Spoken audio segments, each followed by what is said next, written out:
Greer, South Carolina, May 16th, around 1:30 p.m. An alarm call goes out from the Blue Ridge Savings Bank. Possible robbery in progress. Police are dispatched immediately and quickly swarm the scene. Outside, there are no signs anything is amiss. But what they find inside will shake even the most seasoned officers to the core. They did a search of the bank. On one end of the bank, they didn't see anybody. They walked back to the other side of the bank, and then they found the 3 victims inside the bank. Open less than a year, the little green trailer that was the Blue Ridge Savings Bank was relatively new to town.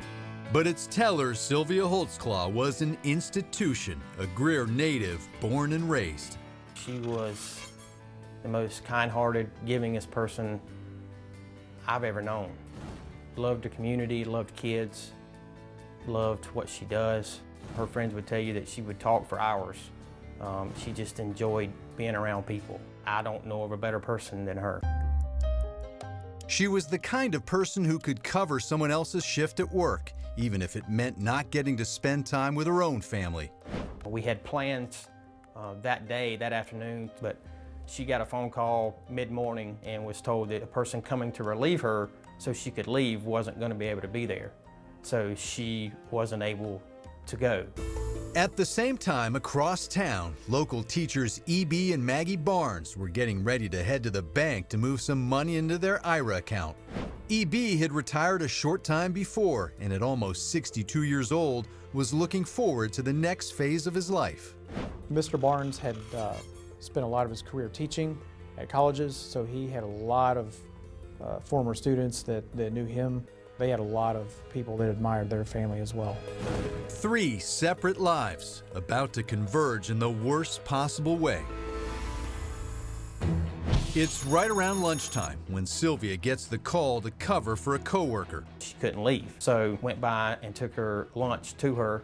She was not happy because she wasn't able to leave and she wanted to spend the time with us. I just told her that, you know, I would see her once she got off work, and she said okay, and I left. But on his way out, David notices something troubling. I do remember she came around from behind the counter and followed me out and shut the door behind me. There was a magnetic lock that had been serviced quite a few times. It was having some difficulties, and I believe on the day of the incident that she had made a call to request a repair of the magnetic door. Sometime after that, Eb and Maggie hop in their truck and begin the short drive to the bank, unaware that someone else with very different plans was driving just 3 minutes ahead of them. Then, 30 minutes past 1. 3130. Copy route. On May 16th, 1:30 p.m., the Greer Police Department was contacted by an alarm company about an alarm at the bank. A police officer was dispatched 1 minute later.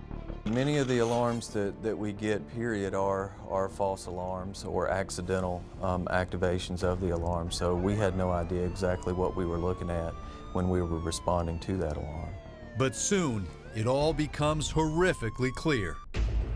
I was one of the second or third folks to get there, and I went in and made a quick look throughout the bank. Looked in one area, didn't see anything. Went to another area and was shown where the bodies were. Huddled in a back room, police find Sylvia, Eb, and Maggie shot to death with the same .40 caliber Glock. Almost immediately, police realize the killer can't be far away.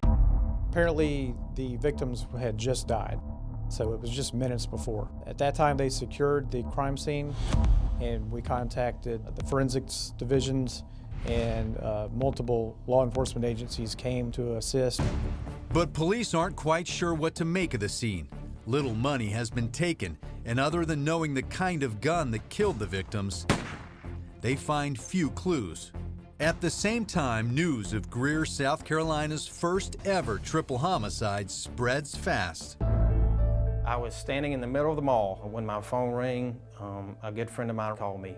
He asked me where I was, and so I told him I was at the mall, and he replied, "Stay there." And I said, "Why?" And he said, "I just need you to stay there. I'm coming to get you." And I'm like, why are you coming to get me? And I just kept pushing him and pushing him and pushing him. And finally he said, there's been a robbery at the bank and your mom's dead. It had only been an hour since he last saw her. I can remember the phone call like it just happened. I remember going completely numb, standing in the middle of a mall with hundreds of people around me. The Barneses and my mom didn't deserve this. Then, hours after the murders, police get their first break. A surveillance video from a convenience store down the street.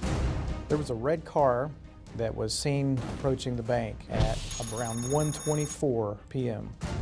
The Barnes family was seen driving 3 minutes later to the bank. The red vehicle was seen driving away from the bank 3 minutes later after the incident occurred. Based on that timeline, police believe the man in the red car entered the bank to rob Sylvia, then got surprised by Eb and Maggie minutes later. We think the motive was robbery, and we think the perpetrator lost control of the incident and panicked, most likely, and determined that he was going to shoot and kill 3 victims. Though the video is grainy, using NASA technology, investigators are able to determine a few possible makes and models for the red car, including an Oldsmobile Alero. Not long after that, they learn a red Alero was actually stolen from a nearby rental lot shortly before the murders. What's more, they know who stole it. It was stolen by a person by the name of Emerson Wright. He used his sister's vehicle to crash through a fence where the rental cars were stored. He stole the red Alero, and this occurred 2 weeks before the Blue Ridge Savings Bank triple homicides. When police look into Wright's background, they find a long rap sheet filled with strong-arm robberies, and perhaps the most telling of all, his weapon of choice in many of his crimes was a .40 caliber Glock. Emerson Wright becomes an official person of interest, but finding him proves difficult. Then, 1 year after the bank shootings, he suddenly turns up. Emerson Wright entered a traffic checkpoint that was being conducted by the Georgia State Police. He fled the area and a vehicle pursuit followed. South on 162. He crashed the car, got out and ran. He was not apprehended. 2 years after the incident, he was in another car chase with the Georgia State Police. As a result of that vehicle chase, he crashed his car, got out on the side of the road, and killed himself by a single gunshot wound to his head in front of the state trooper. And with that shot, police lose their most promising lead. That's a door that was closed to us. Not being able to ever interview someone that we considered a person of interest in the crime was very frustrating to us. I think he's the best person we have to look into. I can't say that he committed the murders. We need some more information. Someone out there knows something. At this time, we don't have any other suspects. Today, Greer is just a little less innocent. A billboard along the side of the interstate stands as a reminder of what they've lost, and as a plea for help solving the most notorious crime in the town's history. Even today, we are still following leads, and we continue to investigate it to its fullest.